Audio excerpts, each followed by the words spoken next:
Nós vamos falar agora do filósofo Thomas Hobbes, um inglês que viveu de 1588 a 1679. Thomas Hobbes, em relação ao Maquiavel, ele tem uma semelhança e tem uma diferença. A semelhança é que ele também comunga da ideia de que o homem ele é mau. Os homens são maus. Então, a base instintiva desse homem é feita de maldade, ele é conflituoso. Então, se esse homem se der liberdade para ele, isso vai ser a desgraça desse homem. Então, esse homem tem que ser governado com mão de ferro. Então, nesse ponto, ele é, sim, idêntico com Maquiavel. Mas ele tem alguma distinção diferente, porque enquanto o Maquiavel é uma espécie de estrategista, o Hobbes ele é teórico. Então, é isso. E a obra dele, fundamental, que nós vamos falar aqui de um capítulo, se chama Leviatã. É um calhamaço.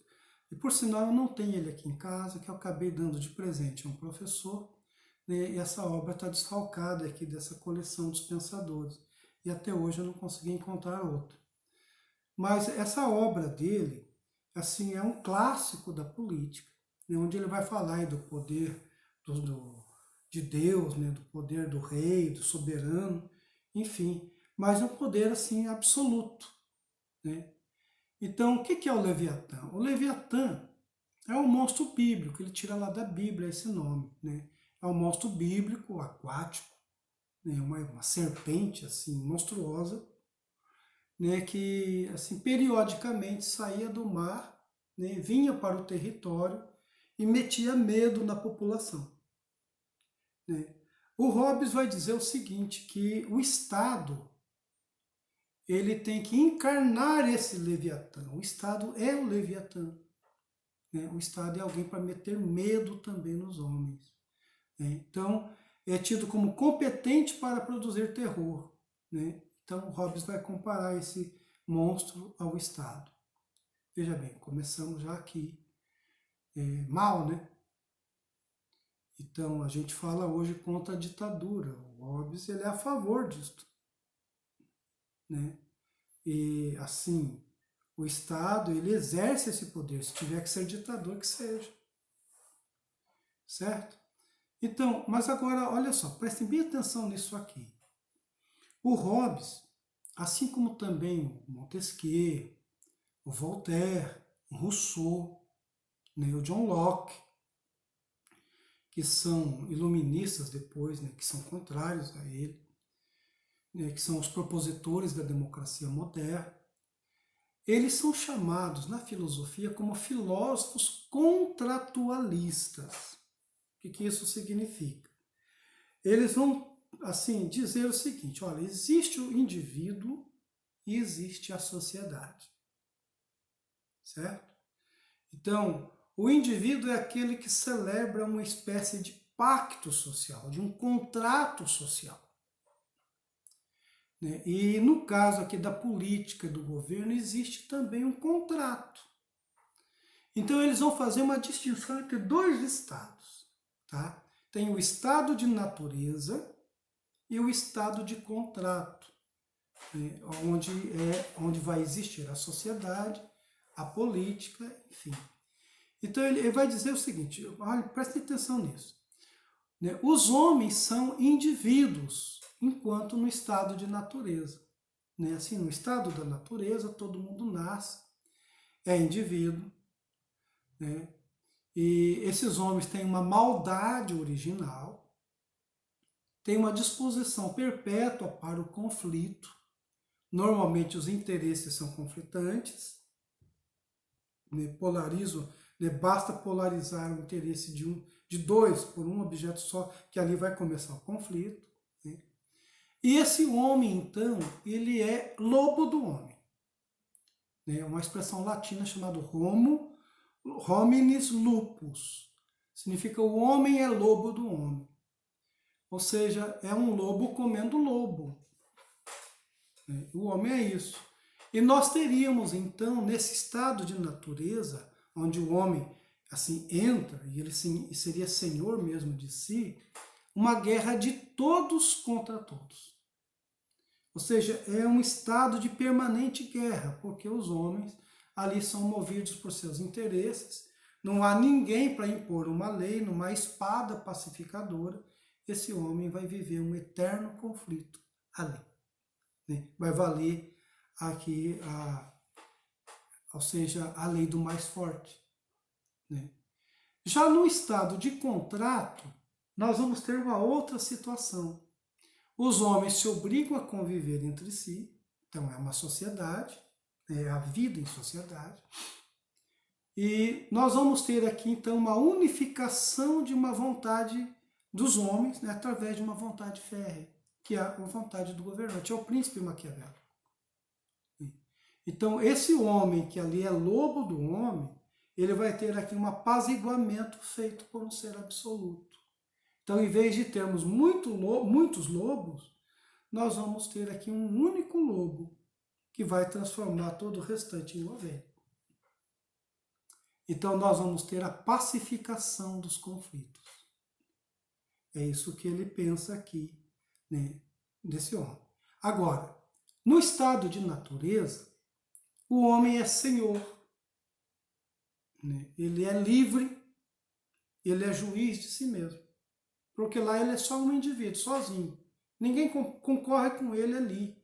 Né? Então ele é senhor, juiz, né? Dono de si mesmo.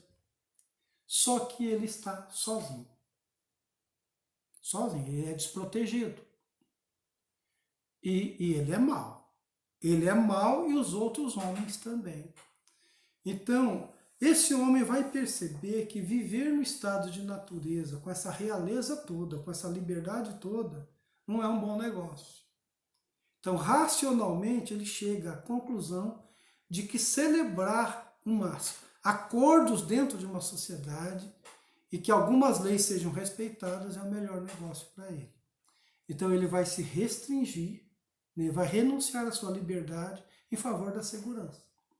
Então, no estado de contrato, esse homem é subjugado, ele é dominado, ele é colocado no convívio com outros homens, ele continua mal, mas ele é vigiado e pacificado. É o que o Freud e vários outros, né, o Zygmunt Bauman, né, o Norbert Elias, vai dizer, esse é o processo civilizatório. O Kant vai dizer isso. Né, é o processo de transformar bicho em gente. Então ele é pacificado, o conflito que ele tem aqui é eliminado. Tá certo?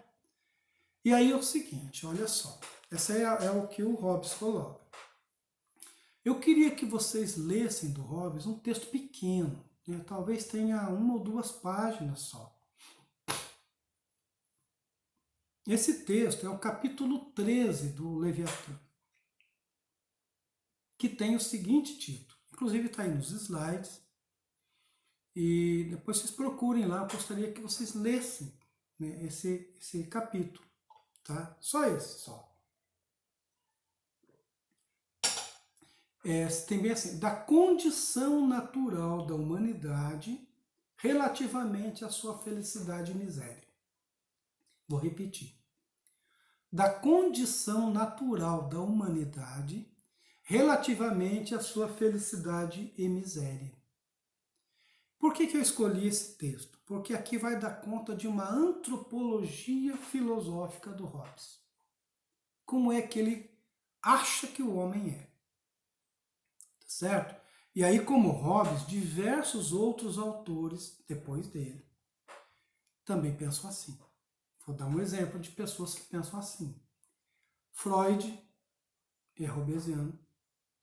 Né? Tem uma carta que o Freud manda ao Einstein falando sobre a guerra, e ele declara isso, dizendo que não há esperança de que esse homem ele possa assim aprender com a questão da guerra, né? Porque a natureza, o instinto dele básico, ele é tendencioso à guerra. Ou seja, o Freud, né, ele vai dizer, os nossos conflitos não perdoam. Eles vão se voltar contra a sociedade. Esse homem é conflituoso. E que a sociedade não tem outra coisa a não ser reprimir esse indivíduo. Então, forças de repressão são sempre violências. Né? Até que a sociedade descobre um jeito de introjetar essa força no homem mesmo, através do sentimento de culpa. E aí acaba minando essas forças do homem, mas o homem acaba fazendo essa força voltar contra si mesmo. Às vezes chegando até o suicídio, coisas assim. Certo? Então, outro autor que é hobbesiano, que pensa também da seguinte forma, é o Nietzsche. Na psicologia do Nietzsche, ele vai dizer, o homem também é tendente ao conflito. Esse homem não tem nada de santo, nada. Né? E assim vai indo, né? Vários autores, né? Tem um René Girard, um antropólogo francês, também pensa da mesma situação. Né? Os fascistas também pensam assim. Né? O marxismo também está dentro dessa onda aqui de que os homens são conflituosos, só que aqui em estrutura de classes, né? A história é uma luta de classes. Então não existe nada assim propenso à paz, à bondade nesses homens. Né? O Kant também, né, de certa forma, pensa assim. Então, esse homem aqui, ele começa o texto dizendo isso. Né? O homem tem potência para o conflito. E tem igualdade na capacidade de matar uns aos outros. Então, os homens são iguais nesse sentido. Ele diz aqui, ó, é uma autossuficiência suposta de cada um quanto à força e à inteligência. E parece engraçado isso, porque a gente acha, né, que sempre os homens não são iguais. Né? Naturalmente não. Um é mais forte, outro é mais fraco, etc. Só que olha como é que o Hobbes coloca. Ele diz assim, ó, qualquer pessoa tem disposição, tanto física quanto intelectual, para o conflito. Se não tem físico, tem intelectual. E pode fazer-se mover ardis, né, astúcia, e matar uma pessoa. Né? Uma mulher, por exemplo, que apanha do marido o tempo todo, ela tem todas as condições de um dia armar e se vingar do marido, matando o marido. Né? O marido vai se tornar vulnerável num determinado momento. Se ela souber aproveitar disso, ela resolve o problema. Então, olha só. Ele diz assim, a natureza fez os homens tão iguais quanto as faculdades do corpo e do espírito, que, embora por vezes se encontre um homem manifestamente mais forte de corpo ou de espírito, mais vivo do que o outro, mesmo assim, quando se considera tudo isso em conjunto, a diferença entre um e outro homem não é suficientemente considerável para que qualquer pessoa possa, com base nela, reclamar qualquer benefício a que o outro não possa também aspirar, tal como ele. Então, ele está dizendo assim, mesmo que os homens sejam diferentes, em alguns, né, sobretudo na questão aí do conflito, né, certo? Esse homem, ele tem possibilidades. Né? Olha só o que ele continua. Porque quanto à força corporal, o mais fraco tem força suficiente para matar o mais forte, quer por secreta maquinação, quer aliando-se com os outros que se encontram ameaçados pelo mesmo perigo. Então, os homens, assim, por mais fracos que sejam, eles podem assim maquinar uma vingança em relação àquele que está oprimindo. O que ele está dizendo com isso? Que os homens são tendentes ao conflito e não raras vezes esses homens podem concluir, né, o conflito. Né? Então, os homens têm aqui as faculdades do espírito para o homem é de competição e também de vaidade. O homem tem isso, né? Pois a natureza dos homens é tal que, embora sejam capazes de reconhecer em muitos outros maior inteligência, maior eloquência ou maior saber, dificilmente acreditam que haja muitos tão sábios quanto eles próprios, porque veem sua própria sabedoria bem de perto, e a dos outros homens à distância. Aqui é a questão da vaidade, também da competição. Os nossos defeitos são sempre qualidades, ou são pequenos em relação aos defeitos dos outros. A nossa moral funciona muito bem para os outros, para nós nem sempre. Então esses homens, eles são conflituosos, porque eles sempre se colocam aquilo que o Kant vai dizer mais tarde na sua ética. Ele sempre se coloca assim, em precedência, né, em predileção aos demais. Então, esse homem é tanto por questões de vaidade quanto por competição.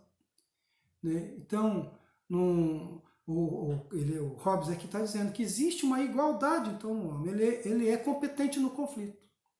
Né? Igualdade básica de todos, esperança de atingir uma finalidade. Todos os homens desejam atingir um fim. Né? Desta igualdade quanto à capacidade, deriva a igualdade quanto à esperança de atingir os nossos fins. Então, mesmo que sejamos conflituosos, os homens, no fundo, querem viver, e viver bem. Então, esse é um fim. E nesse fim a gente coloca uma esperança. É isso aqui o pontapé inicial para os homens abandonarem seu conflito enquanto indivíduos e viverem numa sociedade, cedendo um pouco desses conflitos. Tá certo?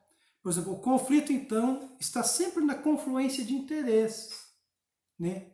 Igualdade na esperança de se atingir o mesmo fim. Então, quando os homens têm interesse numa mesma coisa, ali tem a competição, tem o conflito. Olha só como ele escreve. Se dois homens... Deixa eu só mudar aqui a cor um pouquinho, que está difícil de dar uma olhada aqui. Se dois homens, diz ele, desejam a mesma coisa, ao mesmo tempo que é impossível ser gozada por ambos, eles tornam-se inimigos. E no caminho para o seu fim, que é principalmente sua própria conservação e às vezes apenas o seu deleite, esforçam-se por se destruir ou subjugar um ao outro. Então, vejamos bem os conflitos que nós temos hoje. Conflito agrário. Uma pessoa, né, quer a terra de um outro. Lá, você tem uma terra, tem dois querendo a terra, mas a terra só pode ser ocupada por um. Conflito. Né?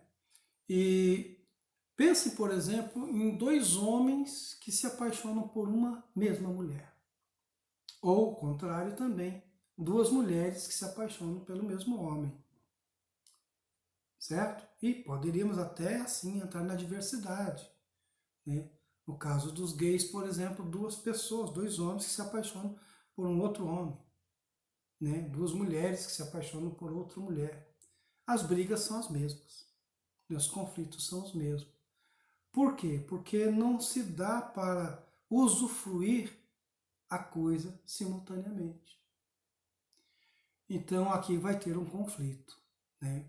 Alguém vai ter que sair perdendo aqui. Certo? Então nós vamos ter uma espécie de domínio sem concessão. Né? E contra esta desconfiança de uns em relação aos outros, nenhuma maneira de se garantir é tão razoável como a antecipação. Antecipação.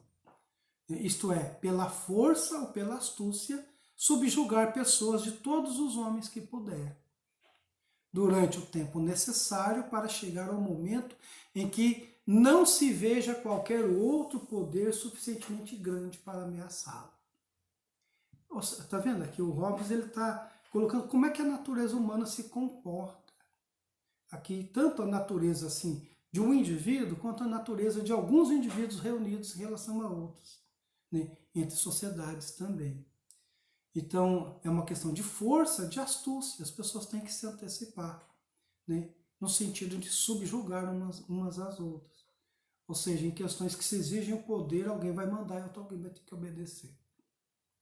Certo? Então, o domínio é coisa racional e deve ser admitido por todos. Domínio, né?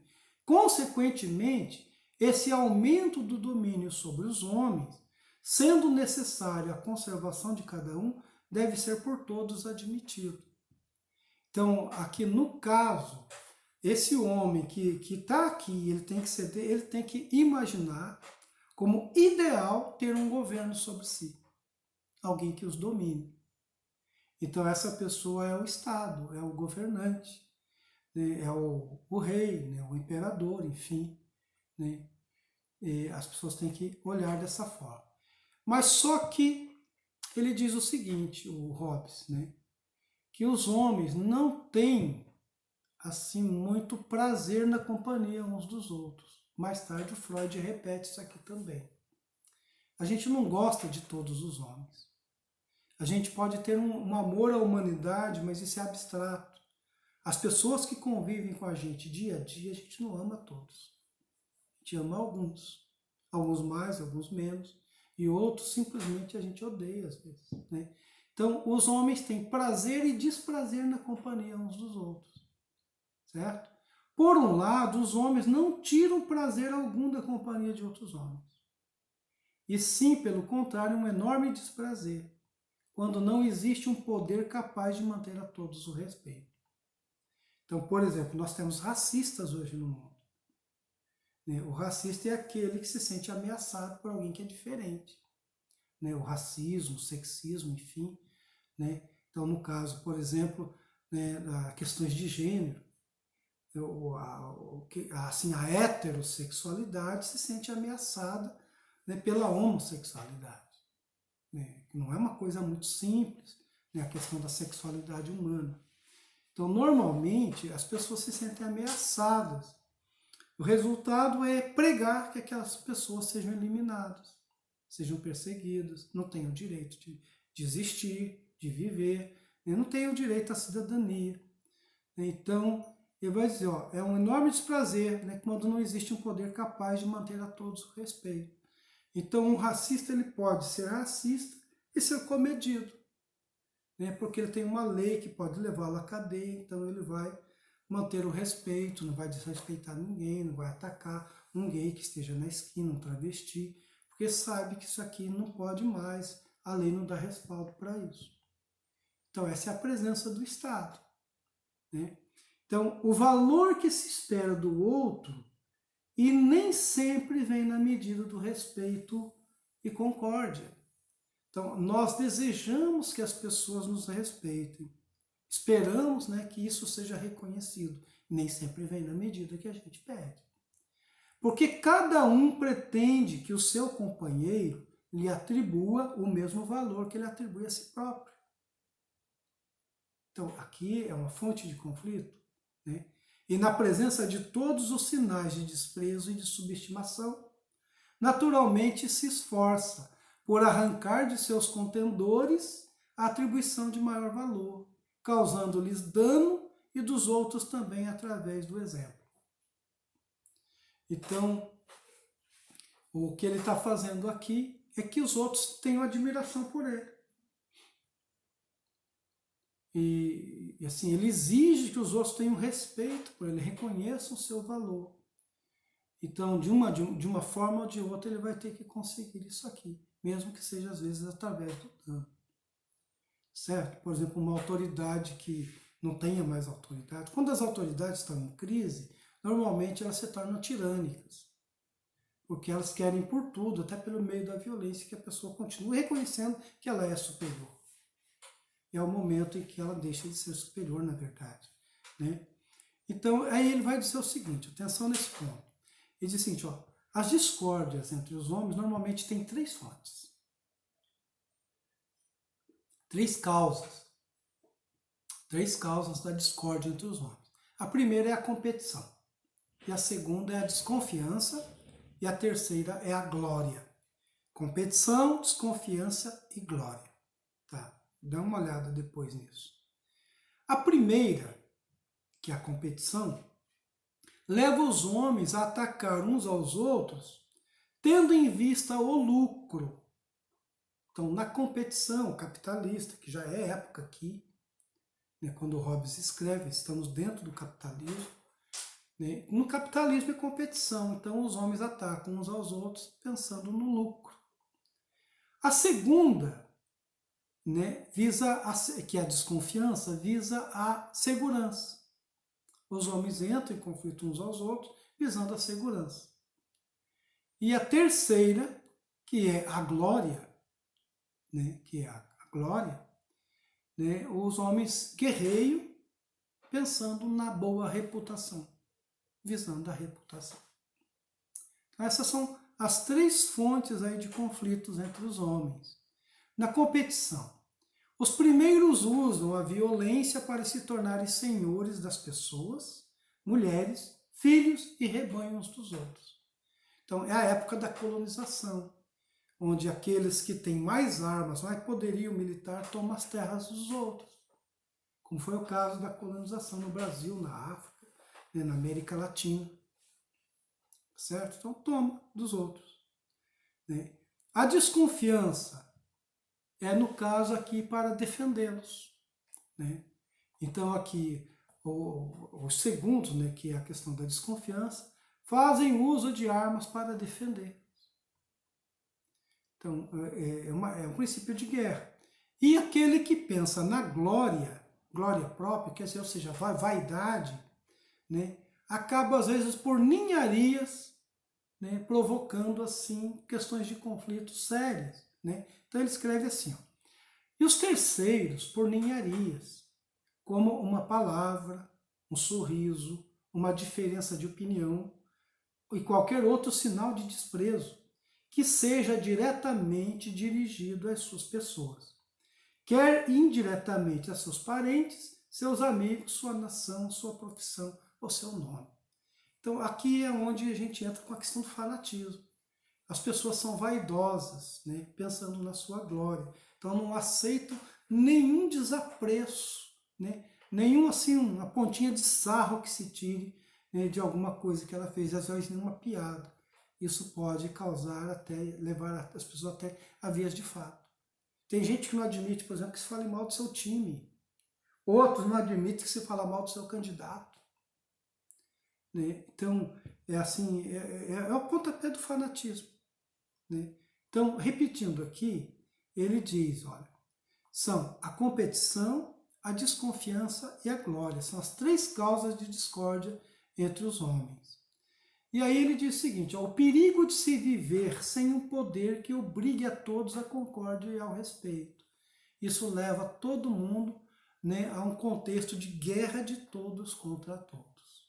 Né? Com isto se torna manifesto que, durante o tempo em que os homens vivem sem um poder comum capaz de os manter a todos em respeito, eles se encontram naquela condição a que se chama guerra. E uma guerra que é de todos os homens contra todos os homens. Isso está lá no texto. Tá? Vou dar uma conferida lá. E ele diz o seguinte, a guerra não é apenas a guerra também é o seu desejo. Ou seja, a guerra está dentro de mim.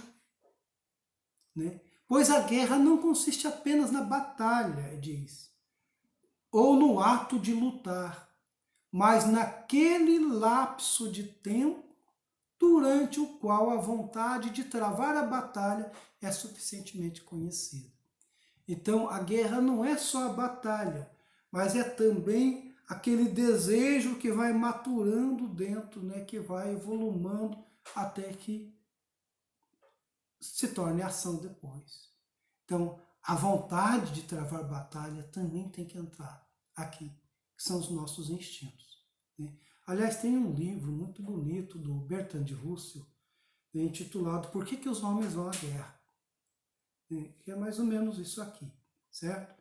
Bom, e o tempo e a natureza da guerra, ele vai comparar aqui com o clima, dizendo o seguinte, olha, uma coisa é a tendência para chover e outra coisa é a chuva mesmo. Né? Então ele diz, olha, porque tal como a natureza do mau tempo não consiste em 2 ou 3 chuviscos, mas numa tendência para chover, que dura vários dias seguidos, assim também a natureza da guerra não consiste na luta real, mas na conhecida disposição para tal. durante todo o tempo em que não há garantias do contrário. Então, então a guerra não é só a batalha, mas é a disposição para a batalha. Então é a mesma coisa a questão do tempo. A chuva aqui não é apenas a chuva lá do chuvisco, mas é também a tendência para chover. É disso que tem que se prestar atenção. E o governante tem que olhar isso. Esses homens têm tendência a isso. Então tem que agir no sentido de evitar. Né? Então o tempo de guerra é o tempo sem soberano. Né? Esse tempo de guerra de todos contra todos é porque não tem soberano, não tem governo. Né? Vai ser um tempo sem indústria, né? O fruto vai ser sempre incerto, não tem progresso, não tem trabalho, né? Como agora a campanha, a época do coronavírus, que as pessoas estão dizendo, é uma guerra contra o vírus. Ou seja, o prejuízo já é enorme. Né? Então ele vai dizer, não há progresso, não há comércio, só há miséria. Então, onde tem guerra o tempo todo, não tem progresso, não tem comércio, só vai ter miséria. E aí tem uma frase que ele cita, que é uma frase assim, uma das mais famosas do livro dele. Ele diz assim: